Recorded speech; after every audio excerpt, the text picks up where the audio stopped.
संदेश झूठ से हटके।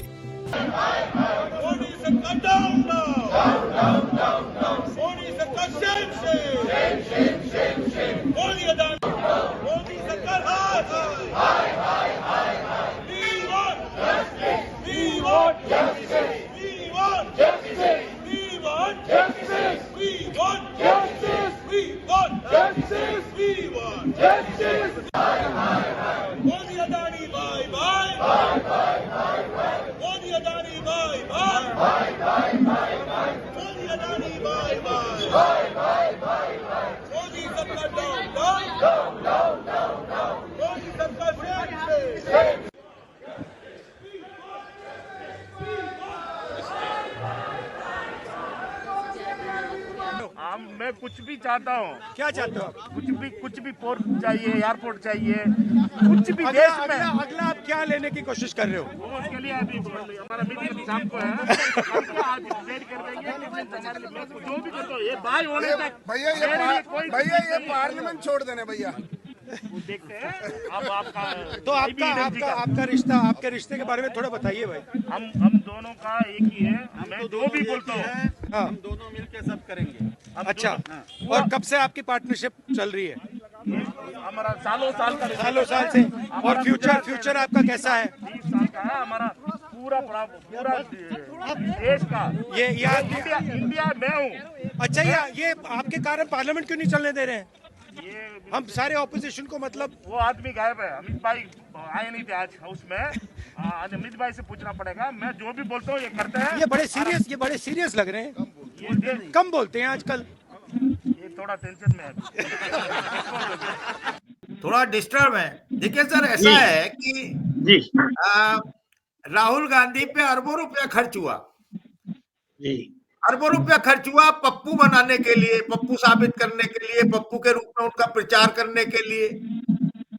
और बहुत पूरा जोर लगाया, पूरा आईटी सेंटर लगाया, सारी शक्ति झोंक दी, पूरा संगठन झोंक दिया।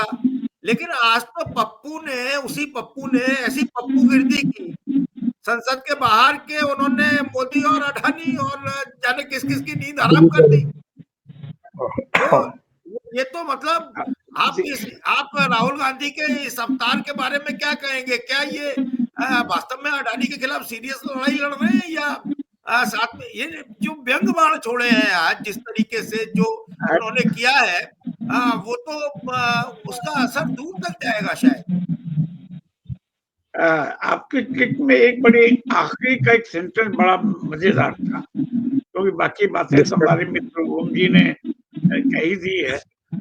मैं क्लिप में एक डायलॉग था अडानी का, और वो बहुत ही मार्के का है।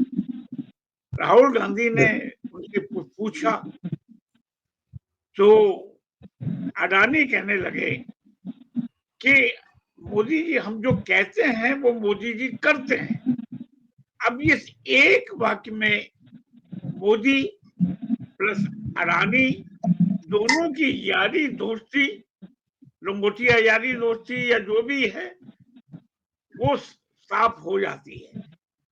जब उन्होंने पूछा आपकी कब से चल रही है, तो उन्होंने कहा कि चल रही है, बहुत पहले से चल रही है हम लोगों की, मतलब हर ढंग की।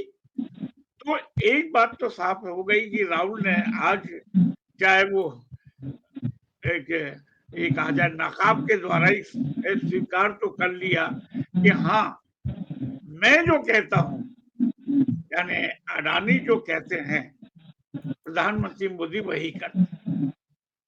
देखिए, मैं जहां तक मैंने स्वतंत्र भारत का राजनीतिक इतिहास पढ़ा है, शायद ये पहला मौका है, पहला अवसर है, बल्कि जवाहरलाल नेहरू से लेकर के और डॉक्टर मनमोहन सिंह तक आ जाएं, तो कोई भी ऐसा प्रधानमंत्री नहीं हुआ कि जिस पर खुल करके इतने आरोप लगे कि वो फलाना पूंजीपति के साथ या मोनोपोली हाउस के साथ उसके ऐसे खुले रिश्ते हैं।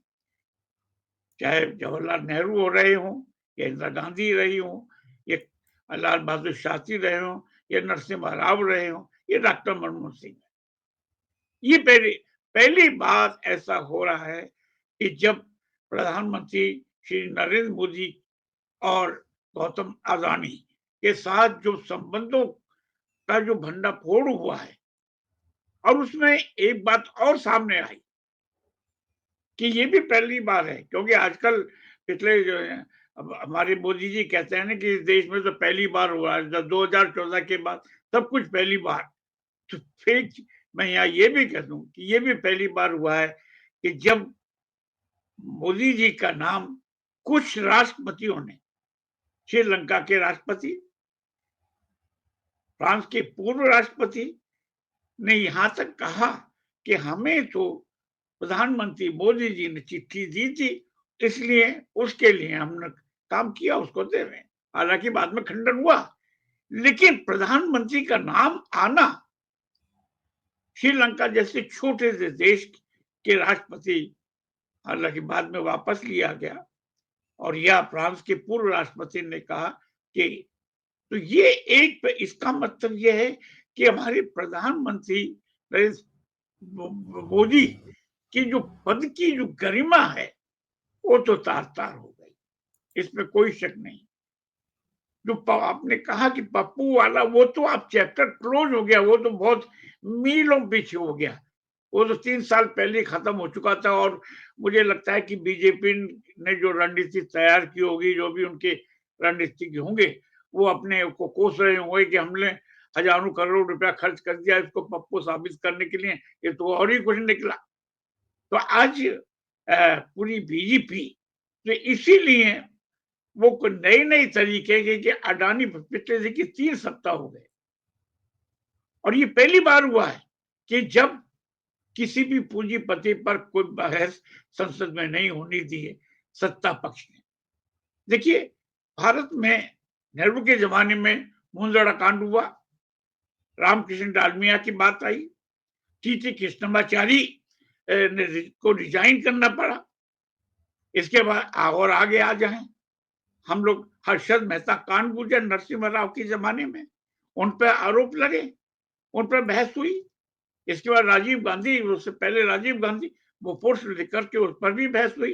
राजीव गांधी को ये भी कहा गया चोर है, लेकिन राजीव गांधी ने कभी रोका नहीं कि इस पर बहस नहीं होनी चाहिए, केपीसी बैठाई गई।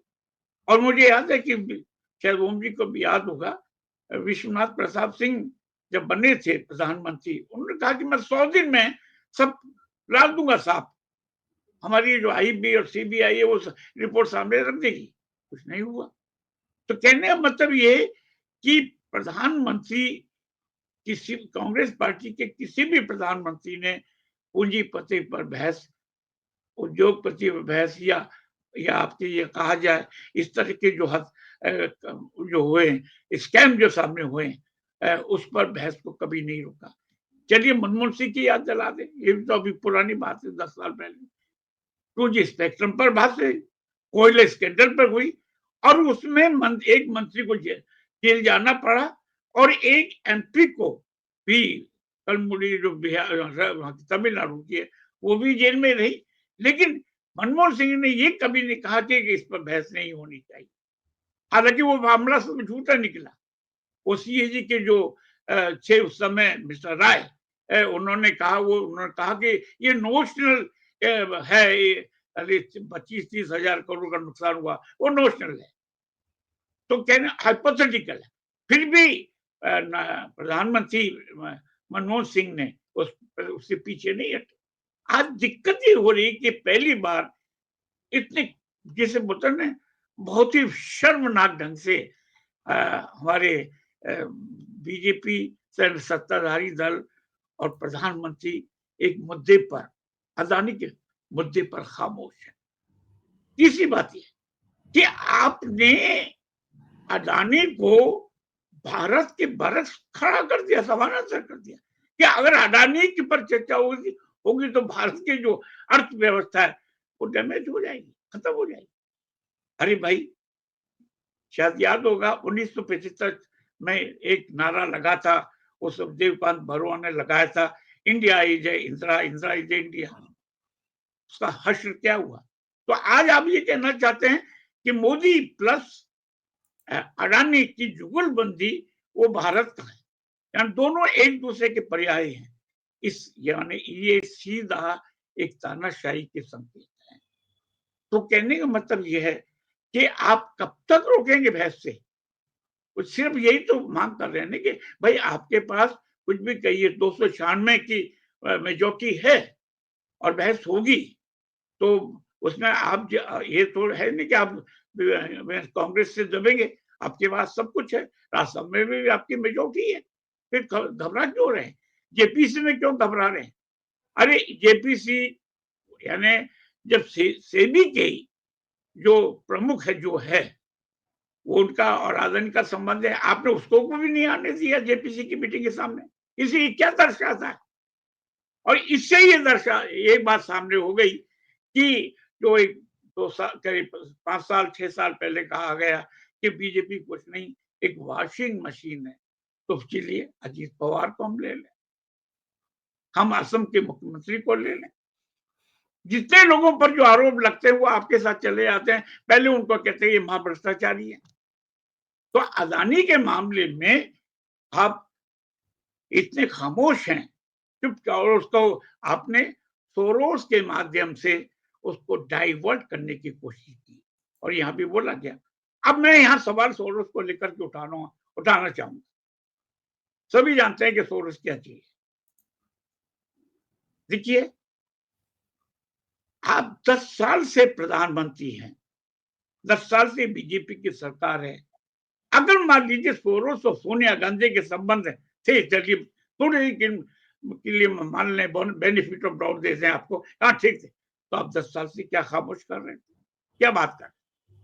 चलिए, अगर आप इतने ही राष्ट्रवादी और देशभक्ति हैं तो अटल बिहारी वाजपेयी की 6 साल सरकार रही, 1998 से लेकर के और 2004 तक। उन्होंने क्या किया? उस समय आप ये मसला उठा सकते थे कि भाई ये तो मिले हुए हैं और कश्मीर को अलग करना चाहते हैं, और कम से कम पिछले 10 साल में तो आप उठा ही सकते थे। 2014 से लेकर के 2024 तक आपने एक बार भी नहीं उठाया। इसका मतलब ये कि आप अडानी को बचाने के लिए हर मुमकिन हथियार हो सकता है उसका इस्तेमाल करना चाहते हैं, क्योंकि अगर अडानी पर बहस हुई तो निश्चित रूप से प्रधानमंत्री मोदी जी भाग नहीं सकेंगे। सबसे बड़ी बात यह है कि वो अडानी से को लेकर इतने चिंतित नहीं है, जितना चिंतित ये है कि मोदी जी की छवि सुरक्षित रहे, क्योंकि मोदी अजय अगर नहीं है तो बीजेपी, मैं नहीं समझता कि मोदी जी के को अगर बिल्कुल अलग कर दिया जाए तो बीजेपी यानी इस कदर सरवाइव कर सकेगी, उसके बाद इतनी स्ट्रेंथ होगी। तो इसलिए उनको किसी भी हाल में कि मोदी को वो एक अमोघ शस्त्र के रूप में देखते हैं कि इसको बचाना है, और इसको बचाने के लिए जरूरी है कि अदानी को बचाना है। तो ये एक सबसे बड़ी बात है। तो राहुल के सामने जो सबसे बड़ी चुनौती तो ये है कि इंडिया के गठबंधन के जो कुछ घटक हैं, और खासतौर से जो ममता जी का सामने आ, देखिए शरद पवार जी ने तो बहुत पहले ही कह दिया था कि मेरा उनसे संबंध है, मेरे उनसे दोस्ती है अद्भुत पुरानी, और शरद पवार के बारे में सभी जानते हैं कि उनका जितने भी कॉर्पोरेट हाउसेज हैं उनके अच्छे संबंध हैं। और इसी ने आपको तो याद है अजीत पवार ने पिछले दिनों खोला भी कि अडानी, दिल्ली में अडानी के घर ये मीटिंग हुई और उसमें शरद पवार, अजीत पवार और अडानी ये सब लोग मौजूद थे। वहीं तय किया गया कि सरकार को कैसे गिराना है। तो कहने का मतलब ये है, तो लेकिन ममता बनर्जी ने जिस तरीके से जो कहा कि मुझे, मैं लीडरशिप के लिए तैयार हूं इंडिया में। अब आप अगर तैयार हैं, ऐसे मौके पर करके इतनी जबरदस्त चर्चा हो रही है, और वहां उस समय ममता बनर्जी का ये कहना कि मैं तैयार हूं अगर कोई मुझे कहता है, और इसके साथ साथ समाजवादी पार्टी के जो अखिलेश यादव, पहले उनके चाचा कुमार यादव ने कुछ कहा सके नहीं हम इसकी राजधानी के मामले में, बहुत क्लियर नहीं है, मतलब वो उदासीन लगे। तो इसका मतलब ये कि अब जो राहुल गांधी के सामने सबसे बड़ी चुनौती है कि इंडिया के गठबंधन जितने भी घटक हैं सबको साथ लें। लेकिन यहाँ मैं एक बात रेखांकित करना चाहूंगा कि आज 1.5-2 साल हो गए इंडिया गठबंधन को बने, अस्तित्व में आए।